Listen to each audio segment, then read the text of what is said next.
Qu'est-ce que les Allemands font de mieux que nous? Qu'est-ce qu'on pourrait apprendre des Allemands? C'est une question que je vous ai posée dernièrement sur les réseaux. Ça a déclenché tout un tas de commentaires. Je sens que c'est une question qui vous intéresse. Et donc je vais vous présenter dans cette vidéo les réponses qui sont venues le plus souvent. Et je vais vous donner aussi mon avis sur des choses que je trouve que les Allemands font mieux que nous et qu'on pourrait améliorer. Évidemment, le but de cette vidéo n'est pas de dire que les Allemands sont extraordinaires, que sont meilleurs, que nous on est nuls, etc. Je ne veux pas rentrer dans une comparaison critique, mais c'est simplement d'aller voir, tiens, qu'est-ce qu'il y a dans nos cultures où on pourrait s'apprendre les uns des autres. Et je pense que ça pourrait être intéressant aussi de faire une vidéo sur ce que nous, les Français, faisons mieux que les Allemands. Et peut-être que voilà, on pourrait avoir une vidéo comparative sur ma chaîne Einfach Französisch, on verra. Si je me lance dans ce grand débat, on va voir déjà s'il n'y a pas une catastrophe. Que tout ah là là, mais je suis pas d'accord avec toi. Non, vous avez le droit de dire si vous n'êtes pas d'accord, je vais vous donner mon avis. C'est des choses très pratico-pratiques et vous avez cité énormément. Je dois dire que pour beaucoup, j'étais vraiment d'accord avec vous. Il y a eu beaucoup de commentaires sur Insta, sur YouTube, sur Facebook. J'ai reçu plein de messages par rapport à cette question que je vous ai simplement posée comme ça alors que j'étais dans le train vers l'Alsace. Et c'est vrai que ça me... Souvent, je me pose ces questions-là. Je me dis, ah oui, il y a des différences. J'aime bien observer les différences entre les cultures, voir ce qu'on peut apprendre des uns et des autres. Et donc, dans cette vidéo, je vais vous présenter quelques choses que vous avez citées et donner aussi, comme je vous disais, mon avis sur des choses que nous pourrions apprendre des Allemands. Alors, vous avez cité énormément de choses. Vous avez parlé des consignes, par exemple, le Pfand, der Pfand en allemand. C'est vrai que c'est vraiment bien fait, les consignes pour recycler les bouteilles en verre, même les bouteilles en plastique. Il y a même l'encouragement à laisser les bouteilles en verre près des poubelles, pas à l'intérieur des poubelles, mais au pied des poubelles pour que d'autres personnes, si vous avez la flemme d'apporter la consigne, que d'autres personnes puissent récupérer les bouteilles et aller récupérer la consigne. On peut aller, ça peut aller jusqu'à 25 centimes pour les bouteilles en plastique, les bouteilles en verre, je crois que c'est plutôt autour des 15 centimes, bon, ça dépend aussi. Mais ça, c'est vraiment chouette et donc il y a dans plein de magasins des machines où on peut mettre sa bouteille pour récupérer la consigne. Une des autres choses que vous avez mentionné, c'était le système scolaire. Vous avez été très nombreux à parler du système scolaire, de l'école qui est mieux en Allemagne. Alors là, il y aurait vraiment de quoi en faire tout un débat. J'ai moi-même enseigné en tant que professeur des écoles en Allemagne et c'est vrai qu'il y a de grandes différences. J'avais fait une vidéo là-dessus, donc je vous invite à aller faire un tour sur ma chaîne pour voir plus précisément, parce que sinon là, la vidéo va durer 3 heures si je commence à rentrer dans ce sujet-là. Vous avez été nombreux aussi à parler de l'administration, du contact avec les divers services, d'une communication plus efficace. Là, alors bon, c'est vrai que l'administration allemande n'est pas forcément toujours bien réputée aussi en Allemagne. C'est aussi une grande question, par exemple les impôts, c'est tellement plus compliqué. Mais voilà, en tout cas, plusieurs d'entre vous ont évoqué ce côté-là et je pense que ça vient d'expériences aussi vécues par rapport à l'administration en Allemagne. Vous avez été nombreux à parler de la sécurité aussi dans les transports, on reviendra tout particulièrement sur les transports après, mais c'est quelque chose qui a été évoqué. Vous avez parlé de la justice qui fonctionne mieux en Allemagne. Bon, je pense que c'est des choses voilà, dont on pourrait débattre là-dessus, c'est difficile de s'appuyer sur des faits, mais voilà, en tout cas c'est quelque chose qui a été évoqué. Vous avez parlé du système de santé qui serait mieux en Allemagne, des aires de jeu. Alors je suis tout à fait d'accord, il y a des aires de jeu qui sont beaucoup mieux en Allemagne, beaucoup plus ludique, avec du bois, avec des toboggans de fou. Enfin, pour l'avoir expérimenté aussi avec mes enfants en bas âge, c'est vraiment sympa. Ça se développe aussi en France, on commence à trouver de plus en plus d'aires de jeu aussi, mais c'est vrai que les Allemands, je pense, sont clairement en avance là-dessus, avec des trampolines qui sont à même le sol, etc. C'est vraiment sympa. Vous avez parlé des thermes aussi. Alors, c'est vrai, on a des thermes aussi en France, mais voilà, en tout cas, moi aussi, j'ai apprécié de visiter différents thermes en Allemagne. L'accueil des migrants a été notifié aussi par rapport aux études, aux possibilités d'études en Allemagne. Et puis, vous avez été très nombreux à parler des transports. Vous avez évoqué, par exemple, le Deutschland-Ticket, le Semester-Ticket, donc toutes ces possibilités d'avoir des tickets à bas prix pour toute une période donnée, pour voyager peut-être pour 29 € dans toute l'Allemagne pendant l'été ou des choses comme ça. Le Semester Ticket, c'est pour les étudiants pendant tout un semestre, ils peuvent voyager dans toute la région et c'est vraiment pas cher. Vous avez nommé les transports en commun qui sont fiables et pas chers et c'est vrai que beaucoup de villes sont vraiment bien desservies en transport en commun en Allemagne.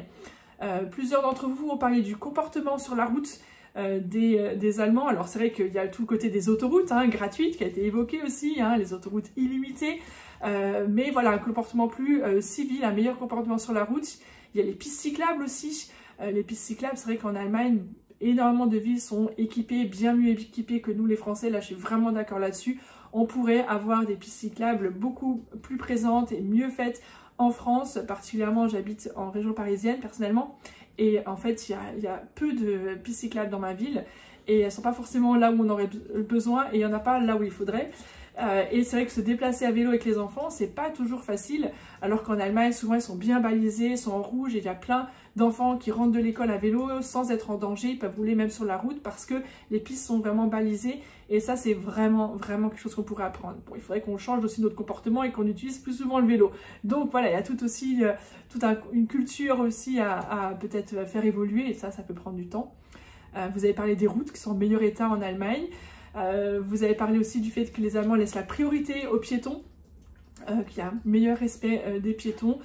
Bon, aussi le respect vraiment des piétons qui veulent surtout pas traverser même quand c'est rouge alors qu'il n'y a personne dans les environs et qu'on a plein milieu de la nuit. Certains l'ont mentionné aussi. Plus de sécurité, on le retrouve dans les transports. Et puis là, je suis totalement d'accord, ça c'est vraiment un truc top en Allemagne, les feux qui passent d'abord au orange avant de passer au vert. Donc quand on est à un feu rouge, eh bien avant, ça passe pas du rouge directement au vert, ça fait d'abord rouge, orange, qui restent ensemble, et ensuite le vert à quelques secondes. Hein. Et c'est vrai que c'est super pratique parce que quand on est au volant, on peut anticiper que ça va passer au vert et déjà être prêt à démarrer. Donc ça c'est vraiment quelque chose de très chouette en Allemagne. Ensuite, il y a eu pas mal de remarques par rapport à l'écologie. Le tri des déchets, le recyclage, je pense que là c'est assez connu hein, que les Allemands sont plus avancés que nous et je pense que c'est quelque chose sur lequel on pourrait vraiment progresser. La propreté des rues, dans les villes, ça a été mentionné plusieurs fois. C'est vrai que voilà, quand on voit certaines villes en France et par rapport à d'autres villes en Allemagne, on a quand même beaucoup plus de propreté et ça c'est vraiment agréable. Ensuite, vous avez évoqué l'isolation des maisons par l'extérieur. Alors c'est lié aussi à cette volonté d'écologie, moins consommer. La médecine naturelle aussi, le respect des plantes, voilà, beaucoup de choses qui ont été évoquées dans cette thématique-là. Ensuite, vous avez parlé des objets. Alors là, oui, les objets pratiques que les Allemands ont, et notamment avec les œufs, que les Allemands ont à propos des œufs, voilà, c'est ça que je voulais dire. Le Pick-up, der Eierstecher, et le Tog-Öff, c'est le Eierschlag soll Bruchstellen verursachen. J'ai fait, je crois, une vidéo complète, c'est une vidéo longue ou courte, je sais plus, mais où je présente plein d'objets autour des œufs. Allez faire un tour sur ma chaîne, c'est vrai qu'il y a plein d'objets très pratiques pour les œufs en Allemagne et ça vraiment, mais ça commence à venir, on en voit de plus en plus en France, donc c'est bien à progresser. Et puis, vous avez parlé pas mal de choses qui sont liées au comportement. La ponctualité, bon, sauf les trains, là il y a tout un débat sur est-ce que les trains sont ponctuels, est-ce que c'était une blague, quelqu'un qui a dit que les trains étaient ponctuels. Non, généralement la Deutsche Bahn est plutôt réputée pour être pas tout à fait à l'heure. Hein. Vous avez parlé des files d'attente. J'imagine voilà, les gens qui font globalement mieux la file d'attente et qui vont moins se bousculer ou se gruger les files, on respecte plus, ça c'est encore une fois quelque chose qui est revenu. La politesse, la planification des choses à l'avance, notamment le numéro d'affichage en gare, ça c'est vrai que j'avais quelque chose que j'avais noté aussi et qui est vraiment agréable. Les salaires, alors voilà, c'était juste dit comme ça, mais est-ce qu'ils sont meilleurs? Bon, c'est vrai que moi en tant que prof en Allemagne, j'étais quand même bien mieux payée qu'en tant que prof en France, ça c'est clair, je peux pas comparer tous les salaires non plus. La sympathie des gens, bon ça je pense que c'est très relatif, hein, ça dépend à qui on rencontre. Vous avez parlé du fait de se prendre dans les bras pour se dire bonjour, que c'est plus affectueux. Bon, il y a la bise, mais c'est vrai que voilà, quand on connaît quelqu'un et qu'on lui fait un hug à l'américaine, c'est très sympa et c'est quelque chose aussi que moi j'apprécie en Allemagne. Le respect des espaces publics aussi, vous avez été nombreux à le mentionner, la culture, la fiabilité, voilà un peu des choses que j'ai classées dans le comportement. Alors c'est des choses, voilà, c'est difficile de copier ça tout de suite en France parce que c'est un comportement social et global vraiment à mettre en place, mais c'est intéressant de voir que c'est des choses que vous observez régulièrement. Et puis j'en arrive au magasin. Alors là, je dois dire qu'il y a eu, je n'ai pas compté, hein, mais il y a eu énormément de remarques par rapport à DM. Donc si vous ne connaissez pas DM, il faut aller, c'est génial, c'est un magasin extraordinaire. Je pense que je ne peux pas en parler plus dans la vidéo que simplement vous dire d'aller voir, parce que c'est top. On y trouve tous les produits de santé, d'entretien, d'hygiène, de parfum. On peut même développer des photos, il y a des habits pour les enfants. Il y a un coin pour allaiter son enfant et le coucher avec des couches, le changer avec des couches à disposition. Bref, DM, c'est génial. Quelqu'un m'a parlé de Globetrotter, qui est apparemment très bien, je ne connais pas, donc je ne m'étends pas là-dessus. Nordsee, ça c'est génial aussi, c'est un genre de fast-food mais autour du poisson, donc très sympa, vous reconnaîtrez le style du poisson. Les salons de thé, les pâtisseries, rien d'égal, le Käsekuchen et la Schwarzwälder Kirschtorte. Le prix dans les magasins et les restos, notamment la bière, les glaces qui sont bien moins chères qu'en France. Tout ça, c'est des choses que vous avez mentionnées hein, sur Instagram, sur YouTube. Les repas simples et copieux, préparés 100% sur place. Alors bon, ça c'est quelqu'un qui l'a dit, hein, moi je ne pense pas que tout soit non plus toujours fait 100% sur place, mais c'est vrai que repas simples et copieux, je suis tout à fait d'accord, c'est des choses que j'ai observées aussi. Et puis les magasins de bricolage, avec plus de choix, un prix juste, à plus de qualité aussi, comme Bauhaus, Hobby, Hornbach. C'est des choses que vous avez mentionnées. Et puis enfin, on en vient à la nourriture. Oui, la nourriture allemande serait-elle meilleure que la nourriture française? Alors, vous avez en tout cas été nombreux à parler des Eiscafés. Moi, j'aime beaucoup aussi. C'est vrai qu'en Allemagne, j'aime beaucoup. C'est dans un grand verre, on vous sert 2 boules de vanille et de café avec un café froid et la crème chantilly. C'est juste trop, trop bon. Très nombreux, vous avez été à parler des produits végétariens qui sont plus nombreux, avec plus de choix. C'est vrai que dans la plupart des restaurants, il y a toujours un plat végétarien, un plat vegan, et avec plus de choix qu'en France où c'est genre la salade de chèvre et pas forcément plus. Et ça, je suis tout à fait d'accord. Les bretzels, incomparables, évidemment. Les petits pains, les brötchen allemands, les gâteaux, la crème, les Käsekuchen, etc. Ça, on l'a déjà mentionné. Donc ça, voilà, vous avez vu, hein, il y a quand même beaucoup de choses et je suis d'accord avec beaucoup de choses que vous avez dites. Mais j'aimerais revenir maintenant sur les quelques choses que moi j'avais notées et que je trouve que vraiment on pourrait améliorer, on pourrait apprendre des Allemands. Alors, on a parlé du feu rouge, vous parlez qu'il passe au orange, et ça c'est vrai que je trouve que c'est assez sympa. Mais aussi, moi je trouve que on voit souvent au feu rouge, il y a un panneau qui dit « Kindern Vorbild sein ». Être un exemple pour les enfants. Et en fait, les Allemands ne traversent pas au rouge. Pourquoi? Pas parce qu'ils ont peur qu'un policier les voit et les interpelle, mais parce qu'ils se disent qu'il y a peut-être un enfant qui va les voir et qui va du coup prendre exemple sur eux et traverser lui-même au rouge, alors que l'enfant, lui, ne sera pas capable de juger la dangerosité du geste. L'adulte peut estimer si c'est dangereux ou pas, l'enfant moins. Et donc, pourquoi les Allemands ne traversent pas au rouge? C'est parce qu'ils veulent être un exemple pour les enfants. Et je pense que ça, c'est vraiment quelque chose d'intéressant. Chez les Allemands, on a ce sentiment global de citoyenneté, de bien-être collectif. Et donc, j'agis pour le bien-être de tous et pas simplement pour mon intérêt personnel, parce que là, j'ai envie de traverser, il n'y a personne, de toute façon, j'y vais. Et je trouve globalement qu'en France, on a tendance à être, vous voyez, je prends des pincettes, hein, on a tendance à être plus individualiste, à penser à nous. J'exagère peut-être un peu, mais vous me direz si vous êtes d'accord ou pas. Et je trouve qu'on pourrait gagner à avoir plus en vue cet intérêt collectif de j'agis aussi pour le bien-être de tous et pas seulement pour mon bien-être personnel.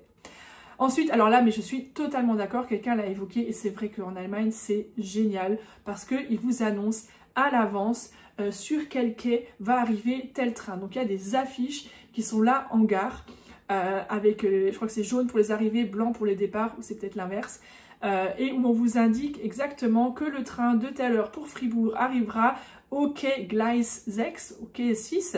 Et donc, il n'y a pas la surprise à chaque fois de dire « Ah mince, on part de quel quai, il faut attendre le dernier moment que ce soit affiché. » Non, c'est déjà affiché, c'est planifié. Et je trouve que ça donne la sérénité. Ça, c'est vraiment quelque chose qu'on pourrait apprendre en France.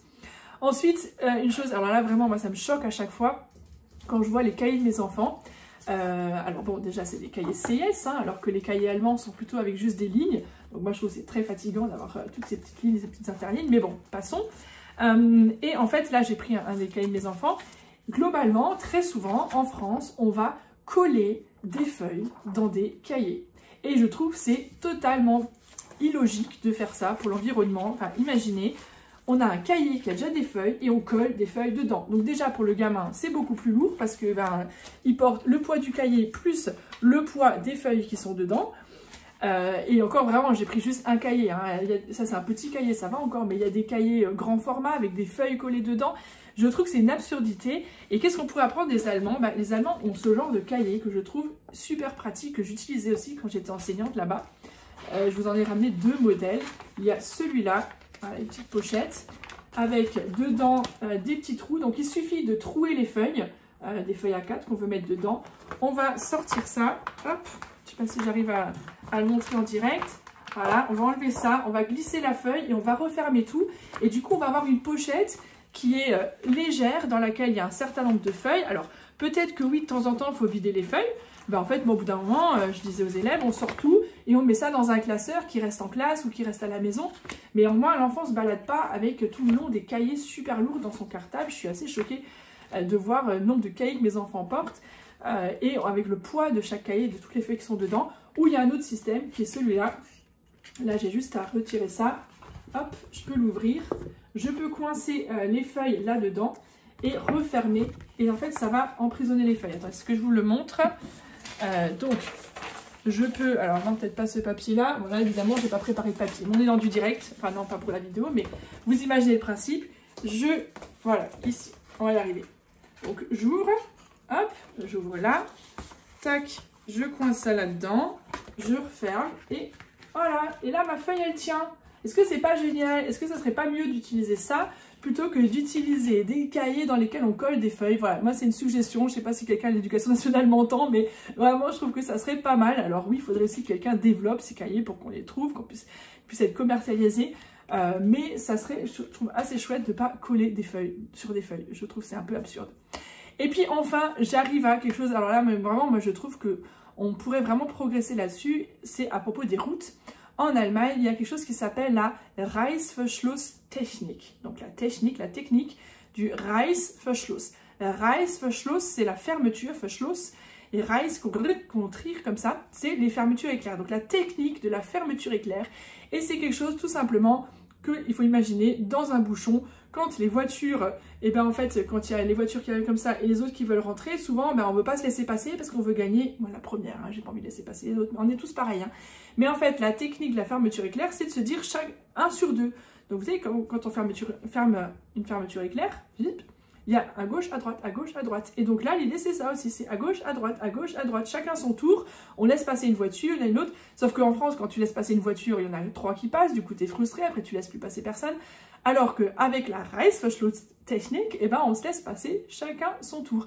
Et j'ai souvent entendu parler à la radio des commentateurs qui disaient « Attention, il y a des bouchons, faites la technique de la fermeture éclair. » Petit rappel, eh ben, je trouve que c'est quelque chose qu'on pourrait vraiment apprendre et faire aussi en France. Bon, voilà pour cette longue vidéo sur ce que nous, Français francophones, pouvons apprendre des Allemands.